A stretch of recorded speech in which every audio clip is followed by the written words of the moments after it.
So getting Python for Windows is getting more and more confusing. So in today's video, I'll show you how to get Python under 5 minutes and basically as quickly as possible.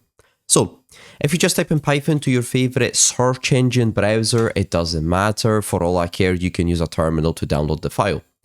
Python.org, make sure that you download this only from this website. This website will be in the description down below. Go to Downloads, Windows, okay? Downloads, Windows.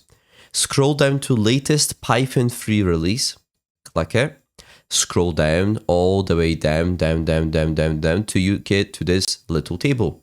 Now from here, what you just need to do is you just need to scroll down, and what you're looking for is Windows Installer 64-bit, Windows recommended, right? You're looking for this.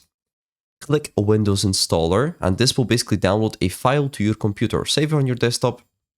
I actually already have it download it, so I don't need to do that, but you need to save it on your desktop or somewhere, wherever you want it saved. Okay, once you have it downloaded and you basically have the file, this is what you should have. Python 3.46. Now I have AMD processor, you might say something different. And then basically just double click it, okay? Run. And then from here, you basically get the install window. Make sure that you add Python to path, okay? Then press install now. And this will install Python on your computer. It should take around 1 minute, obviously, depending on how fast your computer is. It might take a bit longer.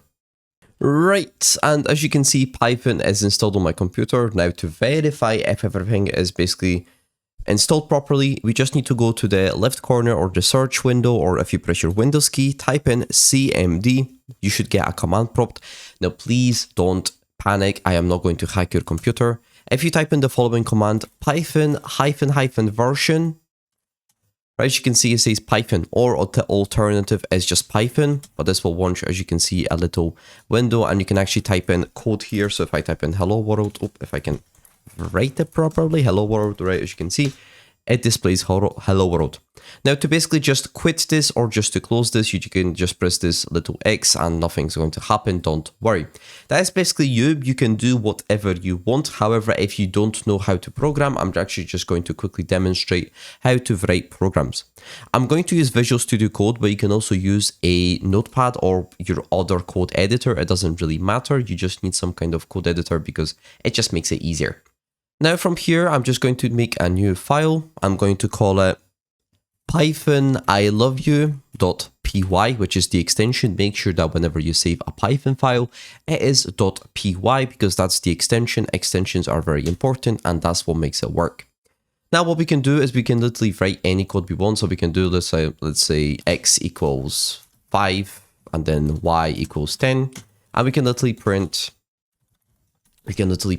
x and y, and this will actually work. So if I save it and run it, as you can see, 5 and 10, right? Boom, that's how you write Python. Now, if you wish to uninstall Python, it's actually very, very simple. What you can do either is just press this, basically the installer that we have downloaded, run it. And there is actual options that you can do. You can modify, repair, and uninstall. So if you want to uninstall, you just need to press this and Python will get uninstalled from your computer, which is actually very nice from Python developers that they're making it so easy. However, if you have deleted this file, then don't worry. All you need to do is just type in program to your computer, add or remove programs. And this is how you can actually remove any program from your computer or any software or just about anything from your computer. So if you type in Python, as you can see, I've got a bunch of stuff. So if I basically just uninstall this, so if I press uninstall, and if I confirm it, which I'm not going to do because I actually want to keep Python on my computer. But if you press yes, this will uninstall Python from your computer and boom, that's how you uninstall any program. Like I said, if you want to uninstall anything else, so let's say that I want to remove calculator, I just need to press uninstall and it will remove calculator from your computer. Okay, thank you for watching. If you have any questions, please comment down below. I answer all comments, usually very, the same day. Thank you for watching and peace.